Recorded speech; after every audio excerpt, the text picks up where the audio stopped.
what would you say behind closed doors, behind the scenes, something that's not spoken about or, you know, not a lot of people know? There's a lot that goes into being just a motivated, strong, empowered, and confident woman, where you can carry yourself enough to, you know, pick yourself up in the morning and be like, I'm gonna try this, I'm gonna do this, I'm gonna better my life. So what does that look like? That's like such an open-ended topic, because I think, first of all, we were talking about your worth, but you gotta love you first. You can't depend on anybody else to fill you up. You have to do that. And all of that goes back to basic self-care.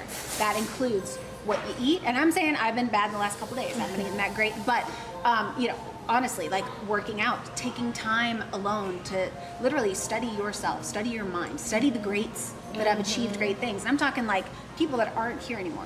Reading, you know, books, Florence Scovel Shinn, The Game of Life and How to Play It. Take time to grow your emotional intelligence, your everything. It's all EQ, self-care. PQ, IQ. No, and that's what it starts out with. If you don't wake up in the morning feeling good about yourself, or having like, this is how my day is gonna look, I'm gonna wake up, eat an awesome breakfast. And I have like literally, so when I fall back into, you know, if I'm not feeling that great or I'm feeling down, I have like my own formula. Yeah. And it's wake up happy, meditate, awesome. eat a good breakfast, go work out, and then you have your outward goals for the day.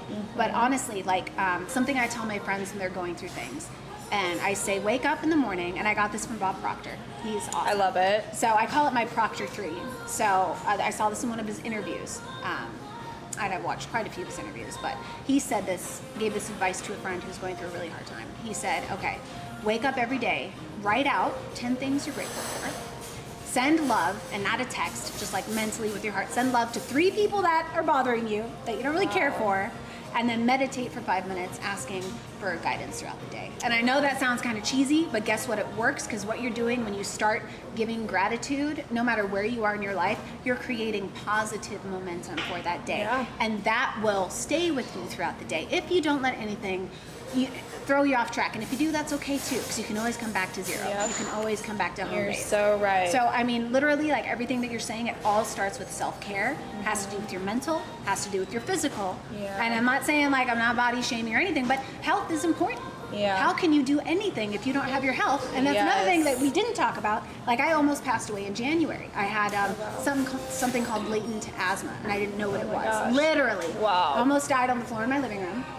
I'm stubborn. I waited 4 minutes to call. Oh my gosh. I'm fucking crazy. But like, if you don't have your health, you don't have anything. So yes, you should try to clean up your diet a little bit. You should lift weights and work out. You have to take care of yourself and love yourself. Yep. And that includes mental health, physical health, and being able to say no to things, setting boundaries with people. And this will fall into business also. Because you will meet 100%. people that are might draw you into something that you'll know by your feeling, especially with women. Our intuition. Yeah.